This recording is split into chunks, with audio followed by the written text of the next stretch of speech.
अस्सलाम वालेकुम दोस्तों, मैं आपको परफेक्ट वेब सॉल्यूशंस की तरफ से टेलविंड सीएसएस के इस क्रैश कोर्स में खुशामदीद कहता हूँ। मेरा नाम इमरान कासिम है और इस टेलविंड सीएसएस के क्रैश कोर्स में हम टेलविंड सीएसएस को कस्टमाइज करना सीखेंगे और ये देखेंगे कि किस तरीके से हम न्यू क्लासेस को ऐड कर सकते हैं टेलविंड सीएसएस के अंदर। उसके बाद जो एग्जिस्टिंग क्लासेस होती हैं उनको किस तरीके से कस्टमाइज कर सकते हैं और साथ ही साथ हम ये भी देखेंगे कि किस तरीके से जो हम जनरेट कर सकते हैं प्रोडक्शन रेडी सीएसएस, जिसमें गैर ज़रूरी क्लासेस नहीं होगी और उससे हमारी जो सीएसएस की फाइल होगी उसका जो साइज है वो भी रिड्यूस हो जाएगा। सो टेलविंड सीएसएस की कस्टमाइजेशन करना बहुत ही ज़रूरी है। इसकी सबसे बड़ी रीज़न ये है कि टेलविंड सीएसएस जो है वो यूटिलिटी फर्स्ट सीएसएस फ्रेमवर्क है। सो इट मीन्स जितनी भी स्टाइलिंग्स इस वक्त अवेलेबल है सीएसएस के अंदर वो तमाम की तमाम उस सीएसएस फाइल के अंदर मौजूद होती हैं जो हम टेलविंड सीएसएस में यूज करते हैं। लेकिन at the end of day जब हम अपनी एक लास्ट वेबसाइट कंप्लीट करते हैं तो उसके बाद जो गैर जरूरी स्टाइलिंग्स होती हैं जो हमें नहीं चाहिए होती है वो हम चाहते हैं कि उसके अंदर इंक्लूड ना हो, सिर्फ वही क्लासेस इंक्लूड हो जो हमने अपनी कंप्लीट वेबसाइट के अंदर यूज किए हैं।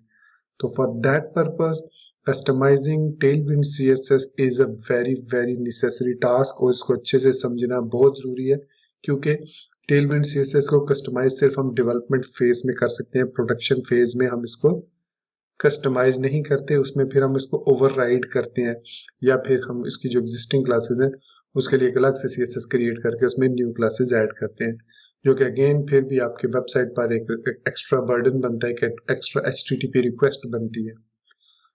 सो होपफुली आप मेरे इस वीडियो ट्यूटोरियल को एंड तक देखेंगे और इस वीडियो को लाइक भी करेंगे। इसके अलावा अगर आप हमारे इस चैनल परफेक्ट वेब सॉल्यूशंस पर न्यू हैं तो इसको सब्सक्राइब करते हुए साथ में मौजूद बेल के आइकन को प्रेस करते हुए ऑल नोटिफिकेशंस को ऑन कर लीजिएगा ताकि आने वाले वीडियो ट्यूटोरियल्स की अपडेट्स आपको मिलती रहें। Thank you very much. तो चलिए शुरू करते हैं आज के इस टेलविंड सीएसएस के क्रैश कोर्स को और उसकी कस्टमाइजेशन करना सीखते हैं। तो सबसे पहले हम इससे टेलविंड सीएसएस को कस्टमाइज करने से पहले इसको इंस्टॉल करते हैं और कॉन्फ़िगर करते हैं अपने सिस्टम में। इसके लिए मैं आऊँगा टर्मिनल पर और यहाँ पर मैं सीधा जाऊँगा डेस्कटॉप पर और डेस्कटॉप पे मैं एक न्यू फोल्डर बनाऊँगा टेलविंड सीएसएस कस्टमाइजेशन का, और इस फोल्डर के अंदर हम अपनी सारी इंस्टॉलेशन करेंगे। सो मेक श्योर कीजिएगा कि आपने मेरा जो प्रीवियस क्रैश कोर्स है टेलविंड सीएसएस का उसको ज़रूर देखा हो। उसका लिंक आपको इसी वीडियो के डिस्क्रिप्शन में भी मिल जाएगा। अगर आपने वो क्रैश कोर्स नहीं देखा तो इसको देखने से पहले उसको जरूर देख ले ताकि काफ़ी सारी चीज़ें आपको क्लियर हो जाएंगी। सो सबसे पहले हम लिखेंगे npm init -y। उसके बाद ये हमें package.json फाइल क्रिएट करके दे देगा। इस package.json फाइल के अंदर हमने इंस्टॉल करने हैं दो पैकेजेस। इनको इंस्टॉल करेंगे npm इंस्टॉल। एक होगा टेलविंड सीएसएस और दूसरा होगा ऑटो प्रीफिक्सर। ये दोनों पैकेजेस सिर्फ हमने इंस्टॉल करने हैं अपने इस npm के पैकेज में, मतलब जो हमने अभी npm package.json फाइल क्रिएट की है। इंटर प्रेस करेंगे। ये दोनों पैकेज थोड़ी सी देर के बाद हमारे सिस्टम में इस करंट फोल्डर के अंदर लोकली इंस्टॉल हो जाएंगे। तो हमारे जो दोनों पैकेजेस हैं वो सक्सेसफुली इंस्टॉल हो चुके हैं और नो वल्नरेबिलिटीज फाउंड, यहाँ पर आप देख रहे हैं 0 वल्नरेबिलिटी फाउंड हुई है। तो उसके बाद हम इस प्रोजेक्ट को VS कोड के अंदर ओपन कर लेंगे। आप देख सकते हैं यहाँ पर कि हमारे पास एक फोल्डर और दो फाइल्स मौजूद हैं। नोड मॉड्यूल्स का फोल्डर जिसमें हमारे पैकेजेस इंस्टॉल्ड हैं और package.lock.json फाइल है जिसमें हमारी वो वर्जन्स हैं डिफाइंड है जो हमने इंस्टॉल किए हैं, और नीचे package.json है। इस package.json के अंदर हमारे वो स्क्रिप्ट्स हैं जो हमने अभी इंस्टॉल किए हैं, जिनमें एक ऑटो प्रीफिक्सर था और एक टेलविंड सीएसएस। अब यहाँ पर एक स्क्रिप्ट का सेक्शन होता है, इसके अंदर हमने 3 स्क्रिप्ट्स लिखने हैं। एक सबसे पहले हम लिखेंगे इनिट के नाम से और इसके अंदर सिंपली हमने लिखना है टेलविंड सीएसएस इनिट। उसके बाद दूसरा हमें जो इसके लिए चाहिए स्क्रिप्ट वो बिल्ड स्क्रिप्ट होगा, जिसकी मदद से हम टेलविंड सीएसएस की क्लासेस को या स्टाइल्स को बिल्ड करेंगे। तो उसके लिए हम लिखेंगे टेलविंड सीएसएस और बिल्ड की कमांड को रन करेंगे और इसका सोर्स बताएंगे। src के अंदर style.json CSS फाइल होगी जिसको हम बिल्ड करेंगे -o की मदद से इनसाइड assets/css/style.css। फिर इसके बाद एक तीसरी हमें इसी को डुप्लीकेट पहले मैं कर लेता हूँ। तीसरी कमांड हमें चाहिए जो कि होगी प्रोडक्शन। सो हम प्रोडक्शन रेडी एक स्क्रिप्ट भी रन करना चाह रहे हैं, तो उसके लिए सिर्फ हमें यहाँ पर लिखना पड़ेगा node_env is equal to production. So अब ये सिर्फ कमांड ऐड करने से हमारा जो ये प्रोडक्ट वाला स्क्रिप्ट कट की है ये हमें रन करेगी और हमारे जो स्टाइल है फाइनल वेबसाइट है उसको प्रोडक्शन रेडी बना के देगी। इनको लिखने के बाद अब सेव करना है इसको। तो मीन टाइम यहाँ पर अगर आप देखें तो looking for CSS classes in the work space 63%। ये जो चीज़ है ये थोड़ा सा टाइम लेती है, इवन से मेरे पास 4th जनरेशन i5 है, even then it will take some time. ये क्या करती है, बेसिकली जितनी भी CSS फाइल्स आपके इस वक्त करंट यहाँ पर जो नोड मॉड्यूल्स के फोल्डर्स में उन सबको रिकम्पाइल करेगी और उसके अंदर जो भी क्लासेस है उनका कैशे बिल्ड करके देगी ताकि हम उसको आसानी से अपने इस प्रोजेक्ट के अंदर यूज कर सकें। सो मीन टाइम ये अपना काम कर रही है, तो हम वापस टर्मिनल पर आते हैं क्योंकि यहाँ पर चंद काम हमें और करने हैं। सबसे पहला काम यह है कि अगर हमने टेलविंड CSS को कस्टमाइज करना है तो उसके लिए हमें एक टेलविंड config.js फाइल चाहिए होती है। वो टेलविंड config.js फाइल जो जनरेट होगी वो होगी टेलविंड CSS init कमांड की मदद से। तो वो हमने स्क्रिप्ट्स के अंदर उसको ऐड किया, तो यहाँ पर हम लिखेंगे npm run init। अब ये npm run init जो है ये बेसिकली हम इस कमांड को रन करेगा बिल्ड init फाइल को, और टेलविंड CSS init करके हमें यहाँ पर रूट पाथ के अंदर एक tailwind.config.js फाइल क्रिएट कर देगा जिसको इस्तेमाल करते हुए हम अपनी टेलविंड CSS क्लासेस को कस्टमाइज करेंगे। सो ये कह रहा है सेविंग package.json रनिंग जेसन, तो it might take some time. Mean time मैं इसको कैंसिल कर देता हूँ और आई थिंक हमारी जो फाइल है वो सक्सेसफुली सेव हो चुकी है। तो वापस हम टर्मिनल पर आते हैं और यहाँ पर मैं लिखता हूँ npm लिख दिया, npm run init को मैं एंटर करता हूँ। सो ऑटोमेटिकली ये रन करेगा टेलविंड CSS init कमांड को बिहाइंड द सीन और हमें एक tailwind.config.js फाइल क्रिएट करके दे देगा। Okay, I think I made a mistake inside here. मुझे यहाँ पर लास्ट वाली जो लाइन होती है ना इसमें यहाँ पे कॉमा नहीं लगाना था। मैं इसको एक दफ़ा फिर कैंसिल करके इसको सेव करता हूँ। So mean time it's looking for classes 68% हो चुका है। वापस इसको मैं रन करता हूँ npm run it। ये पैकेज डॉट जो जेसन फाइल है ये काफ़ी सेंसिटिव होती है, इसमें जो लास्ट की वैल्यू पेयर होता है उसमें आपने कॉमा नहीं लगाना होता। So that was the reason कि ये एरर जो हमें देखने को मिला है ना जेसन पार्स का एरर, ये उसी वजह से मिला है। अब होपफुली दिस टाइम जो है ये सही से काम करेगा। तो यहाँ पर आप देख सकते हैं कि लिखा हुआ आ गया created Tailwind config file tailwind.config.js file. ये फाइल हमारे फोल्डर के रूट फोल्डर में क्रिएट हो चुकी होगी यहाँ पर। तो ये लीजिए आ चुके tailwind config.js। इस tailwind config.js को हम इस्तेमाल करते हुए अपने जो भी कॉन्फ़िगरेशन है वो परफॉर्म करेंगे। इसके कुछ सेक्शंस हैं, इन सेक्शंस को समझना ज़रूरी है। सबसे पहला हमारे पास है पर्च।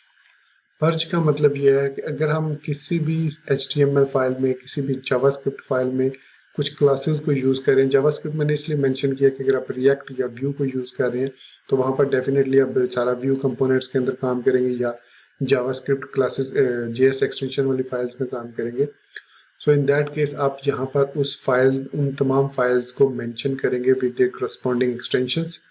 उसके बाद होगा क्या कि जब भी आप बिल्ड करेंगे प्रोडक्शन के लिए अपनी वेबसाइट को, तो वो ऑटोमेटिकली उन तमाम फाइल्स के अंदर से जो क्लासेस होंगी उनको ग्रैब करके style.css से उन्हीं को सिर्फ एक न्यू style.css क्रिएट करके देगा जो कि जिसका साइज जो है वो काफ़ी कम होगा और गैर ज़रूरी क्लासेस जो होंगी वो उसमें एड अप नहीं होंगी। ये रीज़न है कि यहाँ पर हमारे पास पर्ज का सेक्शन है। उसके बाद है डार्क मोड जो कि बाय डिफ़ॉल्ट फॉल्स होता है। हमें डार्क मोड पर इतना काम नहीं करना। अगर आप करना चाह रहे हैं तो यहाँ पर आप या तो इसको स्ट्रिंग पास करेंगे मीडिया का या क्लास का। अब मीडिया और क्लास में फ़र्क ये है कि अगर आप इसको just as a dark class use करना चाह रहे हैं, जैसे लिखें डार्क तो वो डार्क हो जाएगी। लेकिन अगर आप उसको एज अ मीडिया क्यूरी जैसे कि आप लिखें डार्क कॉलन, हमने प्रीवियस क्रैश कोर्स में देखा था कि जब हम रिस्पॉन्सिव बनाने लगते थे मिडिल स्क्रीन या स्मॉल स्क्रीन पर कोई चीज़ चेंज करनी है तो उसके लिए हम SM कॉलन और फिर वही स्टाइल यूज़ करते हैं। तो यहाँ पर भी वो यही कह रहा है, मेंशन कर रहा है कि या तो आप एक क्लास क्रिएट करेंगे डार्क मोड की, या फिर आप उसको as a media query use करेंगे। इस पर इतना ज़्यादा हमें काम करने की ज़रूरत नहीं है। हमारे लिए जो मेन इंपॉर्टेंट चीज़ें ये दो है। अब इवन इसमें हमें प्लगइन्स की भी ज़रूरत नहीं है, क्योंकि प्लगइन्स जो होते हैं वो थर्ड पार्टी प्लगइन्स होते हैं। जब भी आप कोई ऐसा प्लगइन देखेंगे जो कि टेलविंड CSS के लिए होगा, तो उसको आपने यहाँ पर इस सेक्शन में इंक्लूड करना है ताकि आप उससे अपना काम ले सकें। अब इस थीम को सबसे पहले देखते हैं। इस थीम की मदद से हम अपनी टेलविंड CSS के जो 3 सेक्शंस हैं, बेस, कंपोनेंट और यूटिलिटीज, उनको कस्टमाइज कर सकते हैं, उनको रिमूव भी कर सकते हैं, उनको एक्सटेंड भी कर सकते हैं इस थीम के सेक्शन की मदद से। वेरिएंट्स से यहाँ पर मुराद ये है कि आप जैसे होवर इफेक्ट लगाते हैं, फोकस इफेक्ट लगाते हैं, या फिर आप कोई और इस तरह का इफेक्ट लगाते हैं अपने CSS के अंदर माउस होवर करने पे या एक्टिव क्लास पे, या आप किसी चीज़ को फोकस करते हैं, those are all kinds of variants. अगर आप ये देखना चाह रहे हैं कि वो वेरिएंट्स कौन से हैं या थीम की जो डिफ़ॉल्ट कॉन्फ़िगरेशन है वो कौन सी है, तो इसके लिए सिंपली आपको एक काम और करना पड़ेगा। ये अभी आप देख सकते हैं कि ये एम्प्टी क्लास हमारे पास tailwind.config.js बिल्कुल एम्प्टी है डिफ़ॉल्ट। लेकिन अगर मैं ये चाहता हूँ कि इसकी जो डिफ़ॉल्ट कॉन्फ़िगरेशन है जो एक्चुअली टेलविंड खुद यूज़ करता है, उसको हम यहाँ पर ऐड करना चाह रहे हैं। तो उसके लिए हमें क्या करना होगा? उसके लिए हमें इस tailwind config.js को रिमूव करना होगा। हमने रिमूव कर दिया। उसके बाद वापस हम आएंगे package.json फाइल में, और यहाँ पर ये जो हमने init लिखा है इसके साथ हम एक स्विच यूज करेंगे --full। अब ये --full क्या करेगा? बेसिकली ये जो डिफॉल्ट कॉन्फ़िगरेशन होती है उसके अंदर जितनी भी डिफॉल्ट स्टाइलिंग्स होगी वो सारी की सारी हमें उस फाइल के अंदर मूव करके देगा, जो कि tailwind.config.js फाइल है। तो वापस टर्मिनल पर आते हैं और यहाँ पर अगेन हम यही npm run init कमांड को दोबारा से एग्जीक्यूट करते हैं। तो अभी आप देखेंगे कि जो हमारी tailwind.config.js फाइल बनेगी उसके अंदर तमाम के तमाम फीचर्स जो होंगे जो डिफ़ॉल्ट वो यूज़ करता है टेलविंड CSS, वो सब के सब इंक्लूडेड होंगे, और फिर वहाँ पर आप उनको मॉडिफाई भी आसानी से कर सकेंगे, या जिस सेक्शन को एक्सटेंड करना चाहें उसको आसानी से एक्सटेंड भी कर सकते हैं। और साथ साथ आपको फिर थीम और वेरिएंट्स का भी समझ लग जाएगा कि थीम में क्या चीज़ें हम चेंज कर सकते हैं और वेरिएंट्स में हम क्या चीज़ें चेंज कर सकते हैं। सो थोड़ा सा वेट करना पड़ेगा हमें। तो अगेन उसने हमें एक tailwind.config.js फाइल क्रिएट करके दे दी। वापस सबलाइम टेक्स्ट में आते हैं। सो यहाँ पर अब मैं अगर tailwind.config.js पर क्लिक करता हूँ तो अब आपको सही तरीके से समझ लग गई होगी। ये देखिए थीम का सेक्शन है, यहाँ से लेकर ये सारा थीम है, और ये हमारे पास वेरिएंट ऑर्डर्स हैं, फिर हमारे पास वेरिएंट्स हैं। सो ये वेरिएंट ऑर्डर एक न्यू वर्जन 2 के अंदर इंट्रोड्यूस करवाया गया, इसको भी आप चेंज कर सकते हैं, और बाय डिफॉल्ट इसके अंदर ये वेरिएंट्स होते हैं। वेरिएंट्स क्या होते हैं? यहाँ पर आप देख सकते हैं एक्सेसिबिलिटी है, जैसे responsive, focus within responsive, align items, align self, animations, appearance वगैरह, ये सारी की सारी, बॉक्स साइजिंग, बॉक्स शेडो, और इसी तरह ऑब्जेक्ट पोजीशन, ये सारी की सारी जो यूटिलिटीज हमें नज़र आ रही हैं ये सारी वेरिएंट्स हैं इसके। इसी तरीके से अगर हम थीम में देखें, तो थीम में हमारे पास स्क्रीन्स हैं, कलर्स हैं, स्पेसिंग है, फिर उसके बाद इसमें हमारा एनिमेशन है, फिर बैकग्राउंड इमेजेस हैं, फिर बैकग्राउंड ओपेसिटी है, इस तरीके से हमारा बैकग्राउंड साइज है, और यहाँ पर background radius, border width, box shadow, cursor, containers, divide colour, यहाँ पे इवन आप देख सकते हैं कि ये यहाँ पर एज ए फंक्शन भी यूज़ कर रहा है इसको। सो ये इसमें आप कंप्लीट जावास्क्रिप्ट लिख सकते हैं, लेकिन चूंकि हमने इसको कस्टमाइज ही करना है तो यहीं पर हम इसकी जहाँ चीज़ें हम चेंज करना चाहें वो चीज़ें हम चेंज कर सकते हैं इंतहाई आसानी के साथ। फॉर एग्जांपल अगर हम रिस्पॉन्सिव क्यूरीज को चेंज करना चाह रहे हैं तो SM की जगह पर हम यहाँ पर डिफाइन कर सकते हैं कि हमारा जो SM है वो कहाँ पर है। सपोज मैं यहाँ पर एक न्यू एक्सेस के नाम से ऐड करता हूँ और कहता हूँ कि जो एक्सेस होगा वो 480 पिक्सल पे होगा। मतलब कहने का ये है कि हम पहले हमारे पास सिर्फ SM, MD, LG, XL और 2XL की स्क्रीन साइजेस हैं जो कि रिस्पॉन्सिव क्यूरीज हैं। अब मैंने उसमें एक एक्स्ट्रा ऐड कर दिया एक्सेस। सो एक्सेस जो होगा वो 480 पिक्सल पे होगा। ऑटोमेटिकली टेलविंड CSS इसको कंपाइल करेगा, और जैसे ये बाकी क्यूरीज बनी है वैसे ही ये हमें एक्सेस के नाम से भी क्यूरी बनाकर दे देगा। इसी तरीके से यहाँ पर हमारे पास देखिए कलर्स है, ये कलर्स डॉट ब्लैक बेसिकली इस कलर से आ रहा है जो कि हमारे पास यहाँ पर नोड जेएस के अंदर इस जगह पर इस पाथ पर आप देख सकते हैं कि टेलविंड सीएसएस के अंदर मौजूद है ये कलर्स।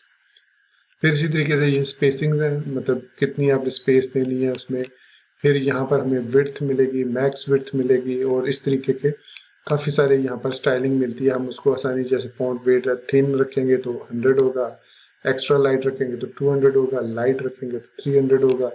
इसी तरीके से ग्रिड ऑटो रो, ग्रिड कॉलम्स किस तरीके से आपने क्रिएट करने हैं। अगर ये जो उसने हमें बाय डिफॉल्ट दिए हैं इनमें कुछ एक्स्ट्रा ऐड करना चाह रहे हैं तो आप आसानी के साथ इसी पैटर्न को फॉलो करते हुए इसको ऐड कर सकते हैं। अब इसमें मैंने एक्सेस को ऐड कर दिया है, मैं इसको सेव करूंगा। सबसे पहले सेव करने के बाद मैं अब यहाँ पर एक स्ट्रक्चर क्रिएट करूंगा कि एक न्यू फोल्डर क्रिएट करूंगा एसेट्स के नाम से। इस एसेट के फोल्डर के अंदर मैं एक सीएसएस का फोल्डर क्रिएट करूंगा। फिर रूट पर एक मैं सोर्स का फोल्डर क्रिएट करूंगा, और इस सोर्स के फोल्डर के अंदर मैं style dot CSS file add करूंगा। ये जो स्टाइल डॉट सीएसएस है ये इंपोर्ट करेगी टेलविंड के बेस कंपोनेंट को, और उसके साथ साथ टेलविंड कंपोनेंट्स को जो उसके दूसरे कंपोनेंट्स हैं, फिर टेलविंड के यूटिलिटी क्लासेस को, यूटिलिटीज, ये इनको इंपोर्ट करेगा और इसको फिर एसेट्स फोल्डर के अंदर सीएसएस के फोल्डर में स्टाइल डॉट सीएसएस के नाम से सेव कर देगा। जो हमने यहाँ पर मेंशन किया है ये वाला जो बिल्ड पाथ है ये डेवलपमेंट के लिए करेगा, और ये कंप्लीट सीएसएस फाइल को क्रिएट करता है, इसमें वो पर्ज नहीं कुछ भी करेगा। सो वापस टर्मिनल पर आते हैं और यहाँ पर लिखते हैं npm run build। अब ये npm run build हमें क्या करेगा कि हमें एक फाइल क्रिएट करके देगा इस assets/css के फोल्डर में, और जिसका पाथ यहाँ पर मैंने डिफाइन किया हुआ है। तो ये बहुत ज़रूरी है, ये इंपॉर्टेंट है पाथ। src के अंदर से styles.css को उठाकर इस जगह पर वो एक न्यू फाइल हमें क्रिएट करके दे देगा। So let's see. सो यहाँ पर वो कह रहा है कि बिल्डिंग सोर्स फाइल से style.css को उठाकर बिल्ड करने का वो हमें style.css बनाकर दे देगा। सो अब आप देख सकते हैं कि 2 मिनट 25 सेकंड्स में इसने हमें एक फाइल क्रिएट करके दी है एसेट्स के अंदर, सीएसएस के अंदर style.css, जिसका साइज 4.37 MB है। नॉर्मली ये 3 पॉइंट समथिंग होता है, लेकिन चूंकि मैंने एक एक्स्ट्रा स्क्रीन साइज क्रिएट किया तो उसने उसकी सारी क्लासेस भी बिल्ड की हैं, इसलिए साइज थोड़ा सा और इंक्रीज हो गया। सो अब हम वापस आते हैं अपने VS कोड के अंदर, और इसमें यहाँ पर मैं रूट के ऊपर ही एक न्यू फाइल क्रिएट करता हूँ index.html। अब इस index.html में हम एक बेसिक बॉयलर प्लेट लगाएंगे कोड, और यहाँ पर मैं लिख देता हूँ टेलविंड CSS कस्टमाइजेशन, और इसमें लिंक ऐड करूंगा मैं अपनी स्टाइल शीट का। अब जो स्टाइल शीट हमने ऐड करनी है वो हमारी एसेट्स वाली है। सो एसेट्स में से css/style.css को हमने यहाँ पर इंक्लूड कर लिया। उसके बाद बॉडी के अंदर हम अपनी बेसिक वेबसाइट क्रिएट करेंगे, और उस बेसिक वेबसाइट को हम सारा का सारा जो स्टाइलिंग्स हैं वो हम इसी CSS से उठाएंगे, और उसके बाद जहाँ जहाँ पर हमें जो जो कस्टमाइजेशन की ज़रूरत होगी हम उसको इंक्लूड करेंगे। और जब हम फाइनल बिल्ड क्रिएट करेंगे तो उसमें सिर्फ वही क्लासेस होंगी जो हमने यूज़ की हैं, उसके अलावा दूसरी क्लासेस उसमें ऐड नहीं होंगी। सो नेक्स्ट अब मैं यहाँ पर एक सिंपली एक h1 टैग लगाता हूँ, और इस h1 टैग के अंदर लिखता हूँ welcome to Tailwind CSS customization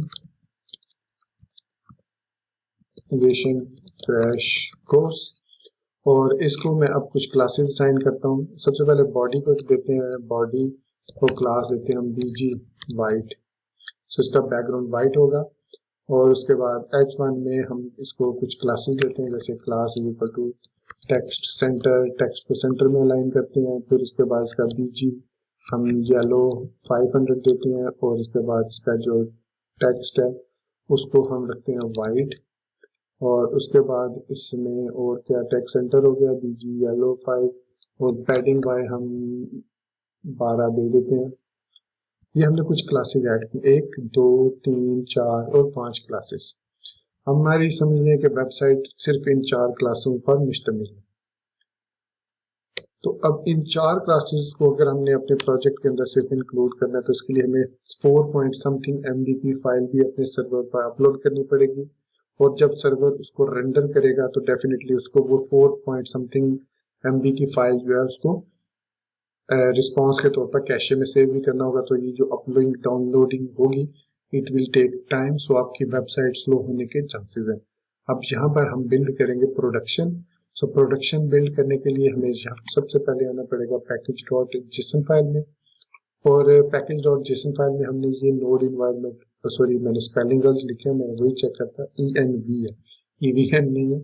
so node environment हमने क्रिएट कर दिया। उसके बाद हम आएंगे टेलबिट config डॉट जेएस में, और यहाँ पर पहले वाला ऑप्शन जो है सेट करते हैं वो है पर्ज वाला। सो पर्ज के अंदर हम लिखेंगे कि जितनी भी रूट के अंदर स्टैटिक डॉट HTML है उन तमाम को पर्ज कर दो, के अंदर जो उनको फाइंड करो, रीड करो, और उसके अंदर जो जो क्लासेस हैं सिर्फ उनको बिल्ड करके एसेट के अंदर स्टाइल डॉट CSS के अंदर सेव कर दो। सो फिलहाल इसके अंदर तमाम की तमाम क्लासेस हमारे पास, ये देख सकते हैं तमाम की तमाम क्लासेस आ गई हैं। सो इसी वजह से उसका साइज इतना बड़ा है। अब वापस हम टर्मिनल पर आते हैं, इसको आई थिंक मैंने सेव कर लिया। सो टर्मिनल पर वापस आएंगे, और अब मैं यहाँ पर लिखूंगा npm run और प्रोडक्शन। सो npm run prod, क्योंकि यही हमने उसका नाम दिया था। सो अब ये थोड़ा सा टाइम लेगा। अब हमारी जो फाइल क्रिएट होगी उसका साइज केबीज में होगा, ये वाला साइज नहीं होगा, और उसके अंदर सिर्फ वही क्लासेस होंगी जो हमने अपने प्रोजेक्ट के अंदर यूज की है। फिलहाल हमारा प्रोजेक्ट जो है वो ये कंप्लीट वेबसाइट एक H1 और एक बॉडी टैग क्लास के ऊपर डिपेंड करती है, तो सिर्फ उतनी ही क्लासेस हमें स्टाइल डॉट CSS में मिलेंगी, और डेफिनेटली उससे रिलेटेड जो दूसरी क्लासेस होंगी जो कि रिस्पॉन्सिवनेस के लिए होंगी वो भी हमें मिलेंगी, मतलब जिसको यूटिलिटीज क्लासेस कहा जाता है बेस के अलावा। लेकिन जो हमारी फाइल जनरेट होगी उसका साइज प्रीटी स्मॉल होगा as compare to this file size जो मैंने अभी हाईलाइट किया हुआ है।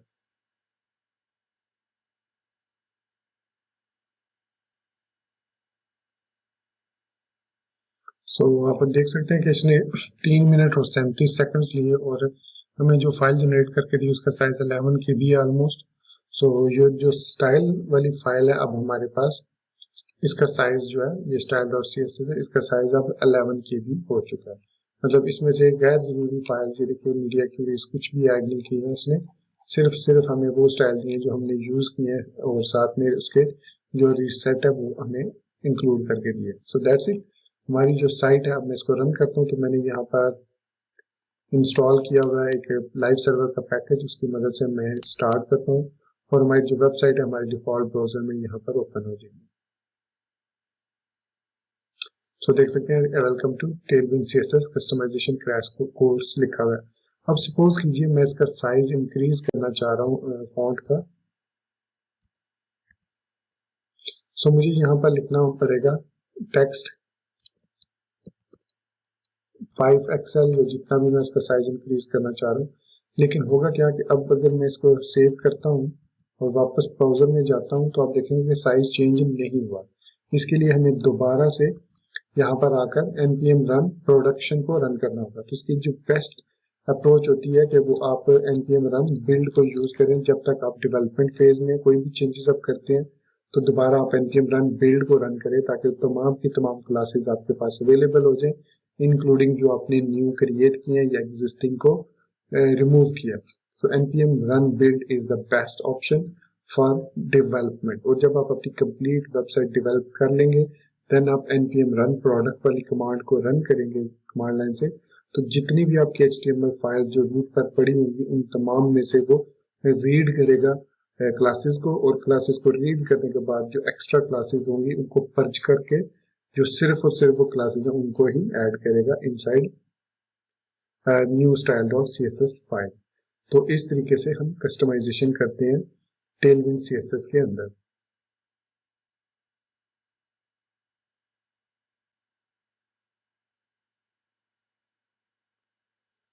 अब आप दोबारा से देख सकते हैं कि इसने 3.2 मिनट्स में लेकर हमें 4.37 का साइज दे दिया, तो we are good to go. अब हम इसकी मदद से अपनी वेबसाइट को जिस तरीके से भी चाहें उसमें क्लासेस वगैरह ऐड करके उसको फिर रीलोड करेंगे, तो हमारी जो स्टाइलिंग है ये देखिए अब एक्सेल जो 5XL है वो इस पर अप्लाई हो चुका है। इस तरीके से हम अपनी वेबसाइट या अपने टेलविंड CSS को कस्टमाइज करते हैं using tailwind config.js file.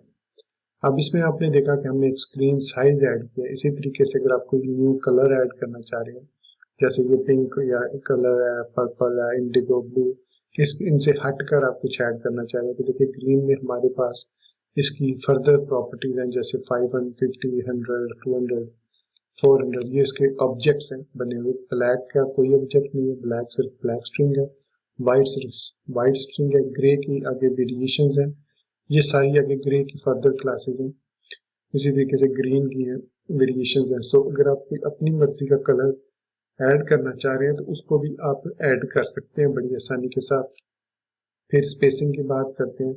Spacing में हमारे पास ये जीरो प्रॉपर्टी है, ये जीरो स्ट्रिंग है, ये 0.5 अगर हम देंगे तो उसको हमारे पास 0.125 रैम होगा, तो ये रैम यूनिट को यूज करता है साइजिंग के स्पेसिंग के लिए। और जो वर्टिकल हॉरिजॉन्टल स्पेसिंग होती है, फिर एनिमेशंस है। तो खैर आप जिसको भी ऐड करना चाहें, मॉडिफाई करना चाहें, आप आसानी के साथ इस टेलविंड config.gss को रीड करके, क्योंकि मैंने इसको फुली यहाँ पर कंपाइल करके शो किया, तो आप जिसमें भी जो भी चीज़ क्रिएट करना चाहें उसको दोबारा से क्रिएट कर सकते हैं। सो अब हम वापस आते हैं टेलविंड CSS की डॉक्यूमेंटेशन में और वहाँ पर इस कस्टमाइजेशन को फर्दर समझते हैं, क्योंकि इसमें सच कोई कॉम्प्लिकेटेड चीज़ तो है नहीं है। सो गेट स्टार्टेड पे आएंगे, स्टार्ट लर्निंग पर आएंगे, तो इसके जो कस्टमाइजेशन का सेक्शन है, ये हमारे पास कस्टमाइजेशन का सेक्शन है। यहाँ पर मैं थोड़ा सा इसको जूम इन कर लूँ। सो कस्टमाइजेशन में आप देख सकते हैं कॉन्फ़िगरेशन है, थीम है, ब्रेक पॉइंट्स है, कलर, स्पेसिंग, वेरिएंट्स, प्लगइन्स और प्रीसेट्स हैं हमारे पास। इन प्रीसेट्स को भी हम मॉडिफाई कर सकते हैं। सो आप देख सकते हैं कि रिक्वायर कोई और अगर आप बेस कंपोनेंट कहीं और से उठाना चाह रहे हैं तो वो भी आप उठा सकते हैं। फिर इसके बाद इसका लेआउट, और इसके साथ साथ आप इसमें एक और बहुत इंपॉर्टेंट चीज़ है, वो ये है कि इसके अंदर हम इसका प्रीफिक्स भी चेंज कर सकते हैं। तो यहाँ पर अगर मैं प्रीफिक्स लिखता हूँ, सो यहाँ पर ये देखिए कॉन्फ़िगरेशन प्रीफिक्स। सो यहाँ पर मॉड्यूल डॉट एक्सपोर्ट्स के अंदर आप प्रीफिक्स कॉलन TW लिखेंगे, या मैं इसको कॉपी करता हूँ और वापस आता हूँ अपने इसमें फाइल में, और यहाँ पर मैं कहीं पर भी यहाँ लिख देता हूँ, पर से ऊपर करके लिख देता हूँ prefix TW dash. TW dash से मुराद ये है कि अब जितनी भी क्लासेस क्रिएट होंगी, फॉर एग्जांपल अभी हमने अगर सिंपल लिखा है टेक्स्ट डैश 5XL, सो अब अगर हमने उसका प्रीफिक्स TW दे दिया तो इट मीन्स हमें यहाँ पर TW dash text dash 5XL लिखना होगा, फिर ये काम करेगा। इसकी रीजन ये है कि अगर हम मल्टीपल टेलविंड CSS को एक ही प्रोजेक्ट के अंदर यूज कर रहे हैं, तो वहां पर उनके नेमिंग कन्फ्लिक्ट्स को अवॉइड करने के लिए हम डिफरेंट जो प्रीफिक्सेस हैं वो यूज करते हैं। आप इस TW रख सकते हैं, कुछ भी रख सकते हैं, XYZ रख सकते हैं अपनी साइट का नाम में, जैसे मैं WP रखता हूँ, वर्डप्रेस कह लें आप, या perfect PW perfect web solutions कह PWS रख देता हूँ। सो इट मीन अब जितनी भी क्लासेस जनरेट होंगी उनके स्टार्ट में वो PWS लगाना पड़ेगा। सो मैं इसको सेव करता हूँ, फिर वापस टर्मिनल पर आते हैं और एक बिल्ड से दोबारा से रन बिल्ड करते हैं। सो दोबारा npm रन बिल्ड करेंगे, अगेन ये 3 मिनट लेगा और हमें अगेन साइज 4.37 MB ऑलमोस्ट बना कर देगा। और लेकिन इस दफा आप देखेंगे कि जो हमारी स्टाइलिंग होगी वो उस पर अप्लाई नहीं होगी हमारी HTML पर, जब तक हम उसके स्टार्ट में PWS डैश नहीं लिखेंगे। सो आप देख सकते हैं कि इसने अगेन हमें 4.56 MB का साइज क्रिएट करके दिया है। ये इसलिए साइज इंक्रीज हुआ क्योंकि हमने PWS डैश जो है एक एक्स्ट्रा स्ट्रिंग ऐड किया प्रीफिक्स के तौर पर। सो अब अगर मैं ब्राउजर में आता हूँ और यहाँ पर हमारा जो पेज है ये वाला, ये जब रिफ्रेश होगा तो आप देखेंगे कि इसकी जो स्टाइलिंग है वो खत्म हो चुकी होगी, कोई भी इसमें स्टाइलिंग अप्लाई नहीं होगी। जो हमने BG वाइट वगैरह दिया, कलर वगैरह, ये देखिए ये सारी स्टाइलिंग हमारी खत्म हो चुकी है। इसकी वापस स्टाइलिंग लगाने के लिए हमें क्या करना पड़ेगा, वापस VS कोड में आएंगे और index.html के अंदर आएंगे और यहाँ पर इसके स्टार्ट में PWS डैश लिखेंगे, इसके स्टार्ट में भी। सो जितनी क्लासेस हमने ऐड की हैं उनके स्टार्ट में PWS लिखेंगे। तो इसलिए एहतियात कीजिएगा कि अगर आप कोई प्रीफिक्स ऐड करना चाह रहे हैं तो उसको पहले ऐड कर लीजिएगा, उसके बाद आप उसमें सारी क्लासेस ऐड कीजिएगा, वरना इतनी ज़्यादा जगहों पर जाकर आपको मैन्युअली अगर वो प्रीफिक्स दोबारा से ऐड करना पड़े तो definitely it would be a big headache for you. तो वापस अब ब्राउजर में आते हैं तो देखिए हमारी जो स्टाइलिंग है वो वापस आ चुकी है। तो ये थी प्रीफिक्स की हमारे पास इम्पोर्टेंस इन टेलविंड सीएसएस। अब नेक्स्ट जो है हम अगेन जो एक और काम करते हैं कि इस टेलविंड सीएसएस को अगर हमें ओवरराइड करना हो तो ये जो हमारे पास सेक्शन है जैसे स्क्रीन है, जैसे कलर्स है, स्पेसिंग है, एनिमेशन है, बैकग्राउंड इमेज है, ये सारे हमारे पास प्री डिफाइंड है इसके अंदर जो वैल्यूज हैं। ये बॉक्स शेडो की, कर्सर की, फिर उसके साथ फ्लैक्स की, तो इसमें बेसिकली बेशुमार क्लासेस हैं, ठीक है, ये सारी की सारी इसके अंदर। लेकिन अगर हम इनको एक्सटेंड करना चाहें तो एक्सटेंड भी कर सकते हैं, ओवरराइड करना चाहें तो ओवरराइड भी कर सकते हैं। एक्सटेंड करने के लिए हमें यहाँ पर इसके अंदर एक्सटेंड का ऑब्जेक्ट क्रिएट करना होगा और उस एक्सटेंड के अंदर जाकर हम इसकी चेंजेस करेंगे। सो ये हमारे पास थीम है, इस सारे को मिनिमाइज करना, फिर इस पे काम करना बहुत प्रॉब्लम है। तो इसके लिए हमें एनपीएम जो है वो ये कहता है, सॉरी एनपीएम कह रहा हूँ, टेलविंड सीएसएस ये कहता है कि जो ये फुल वाली फाइल है इसको मत यूज करें, बल्कि आप सिंपली टर्मिनल पर आए और यहाँ पर npm, बल्कि मुझे पैकेज डॉट जेसन में भी चेंजेस करनी होगी और यहाँ पर पैकेज डॉट जेसन के अंदर ये डैश फुल वाला स्विच हमें खत्म करना होगा। हम इसके बगैर इनिट फाइल क्रिएट करेंगे। सो यहाँ पर npm init run init दोबारा करेंगे और अब ये जो हमें Tailwind config js file create करके देगा वो एम्प्टी होगी और उसके अंदर हम जो भी कस्टमाइजेशन करना चाहें वो कस्टमाइजेशन करेंगे। अब ये मैं आपको दिखाता हूँ कि ओवरराइड कैसे करते हैं और एक्सटेंड कैसे करते हैं। प्रीवियसली जो आपने देखा था वो हमने एडिशनल ऐड करना सीखा था, कैसे हम जो एग्जिस्टिंग रिकॉर्ड है, एग्जिस्टिंग स्टाइलिंग है, उसके अंदर एक्स्ट्रा चीज कैसे ऐड करते हैं। लेकिन अब हम ये देखेंगे कि एक्सटेंड करना क्या होता है और उसको कंप्लीटली ओवरराइड करना क्या होता है। मतलब किसी एक खास प्रॉपर्टी को, जैसे बॉक्स शेडो है या जैसे पैडिंग है, उसको आपने कंप्लीट ओवरराइड करना तो वो कैसे ओवरराइड करेंगे। तो देख सकते हैं हमारे पास tailwind.config.js फाइल क्रिएट हो चुकी है। वापस इसमें आते हैं और VS कोड के अंदर tailwind ये हमारे पास है। हमारे पास ये जो थीम है और ये एक्सटेंड है। अगर हमने किसी प्रॉपर्टी को एक्सटेंड करना है तो एक्सटेंड के अंदर रखेंगे और अगर हमने किसी को ओवरराइड करना है तो उसको थीम के अंदर ऐड करेंगे। यहाँ पर हम प्रीफिक्स ऑब्जेक्ट को ऐड कर लेते हैं, AWS हमने लिखा था, ताकि हमारी जो क्लासेस हैं वो दोबारा से वैसे ही जनरेट हो। सो सेव कर लिया। अब फिलहाल आई थिंक कोई चेंजेस नहीं हुई होंगी क्योंकि हमने भी बिल्ड दोबारा नहीं किया। तो अगर हम बिल्ड करते विदाउट एडिंग PWS डैश तो इसने वो डिफॉल्ट पर फॉल बैक कर जाना था, तो इसलिए मैंने प्रीफिक्स को ऐड कर दिया। उसके बाद पर्च के अंदर हम अगर ऐड करते हैं तो डेफिनेटली ये उस वक्त पर्च करेगा जब हम प्रोडक्शन वाले को रन करेंगे कमांड को। अब इसमें एक्सटेंड वाले को और बगैर एक्सटेंड के ऐड करने को क्या फर्क है इन दोनों में।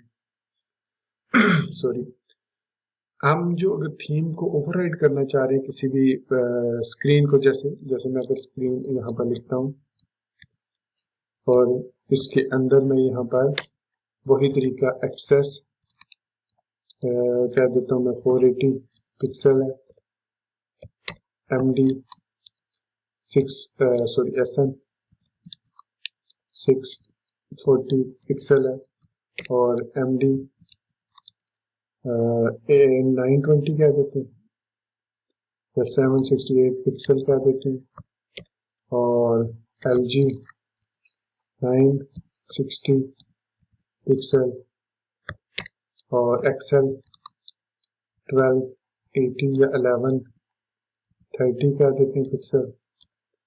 और अब इसके बाद उसने कहा जी 2XL है, उसके लिए हम XXL यूज कर लेते हैं और इसको क्या देते हैं, ये 1320 पिक्सल है। अब ये जो काम हमने किया ना, इसको कहा जाता है ओवरराइड करना, कि हमने स्क्रीन साइजेस को ओवरराइड कर दिया है इनके साथ। अब जो एग्जिस्टिंग डिफॉल्ट जो स्क्रीन साइजेस होंगे वो यूज नहीं होंगे, बल्कि ये वाले स्क्रीन साइजेस यूज होंगे। अभी हमारे पास जो मीडिया क्यूरीज है, यहाँ पर मैं आपको दिखा देता हूँ। यहाँ पर फाइंड करते हैं @media। ये देखिए मिन विड्थ 480 है, 640 है, 768 है, 1024 है, 1280 है, 1536 है, तो ये 1536 और 1280 को हमने इंक्लूड नहीं किया यहाँ पर। देख सकते हैं हमने 1130 और 1320 को इंक्लूड किया। सो इट मीन अब जब हम बिल्ड करेंगे तो ये 1280 पिक्सल और ये 1536 पिक्सल इसमें इंक्लूडेड नहीं होगी मीडिया क्यूरीज, बल्कि ये इनको कम्प्लीटली ओवरराइड कर देगा और सिर्फ इन वाली को यूज करेगा। इसमें XXL भी, XL, LG, MD, SM और XS होगा। इसको सेव करते हैं एक दफा और वापस टर्मिनल पर आते हैं और यहाँ पर npm run build लिखते हैं। सो अब ये जो बिल्ड क्रिएट होगी ये हमारे पास सिर्फ और सिर्फ इन्हीं स्क्रीन साइजेस को लेकर फिर ऐड होगी। ओके, यहाँ पर मैंने एक और मिस्टेक की है। मैंने यहाँ पर बताया था कि इसको कोशिश करें कि ये जो लास्ट आप ऐड करते हैं ना कॉमा, इसको ना ऐड करें वरना फिर एरर आने के चांसेस हैं। यहाँ पर मैं देखता हूँ, यहाँ पर शायद एरर आ जाए, थिंक आ जाएगा एरर नहीं है, अगर नहीं आता तो बैलेंस गुड है। सो इसने हमें अभी दोबारा से जो फाइल क्रिएट करके दिया वो 3.9 MB की है। और वापस अगर हम VS कोड के अंदर आते हैं, सो VS कोड के अंदर अगर हम ये एसेट वाली style.css में आते हैं दोबारा से और यहाँ पर सर्च करते हैं मीडिया क्यूरीज को दोबारा से, Alt F मीडिया। सो अब आप देख सकते हैं 640, 780, 1024, 1280, 1536। अब इसने मिन विड्थ रखा है इसको, ठीक है, और इसके साथ साथ 1024 हमने जो ऐड की थी, आई थिंक इसने इस वाले को, सॉरी टेलविंड में स्क्रीन नहीं है, आई थिंक कीवर्ड स्क्रीन्स था, आई थिंक स्क्रीन नहीं था, स्क्रीन्स था। सो स्क्रीन्स था, जो मुझसे मिस्टेक हो गया तो मुझे दोबारा कंपाइल करना पड़ेगा इसको। तो वापस आते हैं और इसको एक दफ़ा फिर बिल्ड करते हैं, क्योंकि मेरी मिस्टेक है, मैंने स्क्रीन्स लिखना था, मैंने स्क्रीन लिख दिया, तो स्क्रीन्स था वो। सो ये दोबारा बिल्ड होगा और दिस टाइम जो है ये इन स्टाइल्स को ऐड करेगा, जो ये वाले स्टाइल्स हैं मीडिया क्यूरीज के, इनको यूज नहीं करेगा। ये सिंपलेस्ट पॉसिबल एग्जांपल है। आगे आप फिर इसको जिस तरीके से भी एक्सटेंड करना चाहें, जिस किसी भी प्रॉपर्टी को एक्सटेंड करना चाहें, आप इसी तरीके से ओवरराइड करना चाहें तो यहाँ पर लिखेंगे, यहाँ पर लिखेंगे with in this theme section, और अगर एक्सटेंड करना चाहें तो इस एक्सटेंड के अंदर लिखेंगे। एक्सटेंड से ये फायदा होगा कि जो भी स्टाइल्स आप स्क्रीन में देंगे, अगर वो ऑलरेडी एग्जिस्टिंग नहीं है तो वो एक्सटेंड हो जाएंगे, अगर ऑलरेडी एग्जिस्टिंग है वो सेम जैसे एक्सेस अगर मौजूद है तो वो उसको ओवरराइड कर देगा, अगर LG मौजूद है उसको ओवरराइड कर देगा विद न्यू स्टाइल। लेकिन अगर वो एग्जिस्ट नहीं करता तो उसको वो ऐड कर देगा, इंक्लूड कर देगा। जैसे XXL और XS जो है वो एडिट नहीं है, उसकी जगह 2XL है, तो मैं उसको इस तरीके से ओवरराइड कर सकता हूँ आसानी के साथ। सो ये थोड़ा सा टाइम लेगा इसको दोबारा से बिल्ड करने में। एक्चुअली ये टाइम इसलिए ले रहे के साथ साथ मैं रिकॉर्डिंग कर रहा हूँ तो रिसोर्सेज जो है वो बहुत ज़्यादा यूज़ हो रहे हैं, तो इसी वजह से जो है हमारी जो प्रोसेसिंग है थोड़ी स्लो होती है। सो अब आप देख सकते हैं कि इसने हमें 4.5 MB की फाइल क्रिएट करके दिया, प्रीवियसली 3.9 MB की थी। वापस आते हैं अपने VS कोड में और अब हम मीडिया क्यूरीज को style.css में सर्च करते हैं। ये हमारे पास एसेट्स के अंदर style.css है, इसको एक दफ़ा, बल्कि इसने आई थिंक अपडेट कर दिया, स्टाइल में दोबारा आते हैं, इसमें style.css जो एसेट्स के अंदर है उसको अब आप देख सकते हैं कि इसके अंदर मीडिया क्यूरीज 480, 640, 768, 960 और 1130 और 1320 तक हमारे पास आ चुकी हैं। उसके अलावा जो प्रीवियस वाली थी वो सारी की सारी ओवरराइड हो चुकी हैं। सो इससे हमने ओवरराइड करना सीखा। लेकिन अगर आप इसको एक्सटेंड करना चाहें, सो एक्सटेंड करने के लिए हमें इसको स्क्रीन को यहाँ पर नहीं बल्कि इसको यहाँ से Ctrl X करके यहाँ पर हमें ऐड करना होगा इस सेक्शन के अंदर, इस तरीके से स्क्रीन्स। अब मैं इनको खत्म कर देता हूँ इस तरीके से, और डबल एक्सेल को मैं 9020 दे देता हूँ, 9020 पिक्सल इस तरीके से। अब इससे क्या होगा, इससे जब हम बिल्ड करेंगे तो जाहिर बात है टेलविंड CSS के अंदर एक्सेस वाली की नहीं है और ना ही उसकी वैल्यू है और ना ही XXL वाली है। सो वो इन दोनों को एक्सटेंड कर देगा, एडिशनली उसके अंदर ऐड कर देगा, ओवरराइड नहीं करेगा। सो ये डिफरेंस है हमारे पास इस स्क्रीन के सेक्शन का। वापस टर्मिनल पर आते हैं और एक दफ़ा फिर मैं npm run बिल्ड करता हूँ। सो अगेन वही प्रोसेस चलेगा टेलविंड CSS 2.02 का, बिल्डिंग सोर्स या style.css और फिनिश्ड इन जितने भी साइज होंगे, जितने भी। सो अब आप देख सकते हैं कि 1 मिनट के अंदर उसने 5.23 MB का साइज हमें क्रिएट करके दे दिया। और अगर हम वापस अपने VS कोड के अंदर आते हैं और style.css को ओपन करते हैं तो उसमें हमारे पास 480 पिक्सल और 1920 पिक्सल के दोनों जो मीडियाज हैं, मतलब जो मीडिया क्यूरीज हैं, वो इंक्लूड हो चुकी होंगी। तो यहाँ पर आप देख सकते हैं कि मिन विड्थ सॉरी मिन विड्थ 1920 भी ऐड हो चुका है, और इसके अलावा ये देखिए 480 मिन विड्थ ये भी सक्सेसफुली मैक्स विड्थ जो है वो ऐड हो चुका है हमारे इस style.css फाइल के अंदर। सो दोस्तों, इस तरीके से हम tailwind.config.js फाइल को इस्तेमाल करते हुए किसी भी प्रॉपर्टी को ओवरराइड कर सकते हैं या उसको एक्सटेंड कर सकते हैं। ये मैंने बेस्ट और सिंपल एग्जांपल्स दी थी ताकि आपको समझ लग जाए। बाकी अगर आप और ज़्यादा डिटेल में जानना चाह रहे हैं तो इसके लिए मैं रेकमेंड करूंगा कि आप Tailwind CSS की डॉक्यूमेंटेशन में, इसकी कन्फिग्रेशन में आए, स्पेसिंग वगैरह को यहाँ पर चेक करें। ये देखिए, यूज द स्पेसिंग की in the theme section for your tail to customize the Tailwind spacing sizing. So by default, the spacing is padding, margin, width, height, max height, gap, insert space, and translate code plugin. Scale is inherited by the padding. So ये जो spacing है ये basically हम 1 लिखते हैं तो 8 pixel होगी, 2 लिखेंगे तो 12 पिक्सल होगी। So इस तरीके से आप इसको फिर इस तरीके से एक्सटेंड कर सकते हैं और इस तरीके से ओवरराइड कर सकते हैं। So ये कह रहा है कि ओवरराइडिंग द डिफॉल्ट स्पेसिंग। ये देखिए, आप MD पर कितनी उसको रखना चाह रहे हैं, SM पर कितनी, LG पर कितनी, एक्सेल पर कितनी। तो ये है हमारे पास स्पेसिंग सारी। तो इस तरीके से आप इसको वेरिएंट्स को, कलर्स को, ब्रेक पॉइंट्स को, थीम को आप सारे के सारे कस्टमाइज कर सके। अभी हमने सिर्फ स्क्रीन को देखा था, इसके अलावा आप बॉक्स साइजिंग, लेआउट्स वगैरह तमाम के तमाम को अपनी मर्जी से, इवन कलर्स को अपनी मर्जी से, अपने जो PSD है या जो डिजाइन है उसके मुताबिक प्राइमरी, सेकेंडरी कलर्स वगैरह को, ये जो कलर्स हैं इनको भी आप ऐड कर सकते हैं, रिमूव कर सकते हैं या अपडेट कर सकते हैं। आपकी ये अपनी चॉइस है। सो मैंने आपको बिल्ड करना भी सिखा दिया, प्रोडक्शन के लिए रेडी करना भी सिखा दिया। तो होपफुली इस क्रैश कोर्स में आपको Tailwind CSS को कस्टमाइज करना अच्छा लगा होगा और अच्छे से समझ भी आ गया होगा।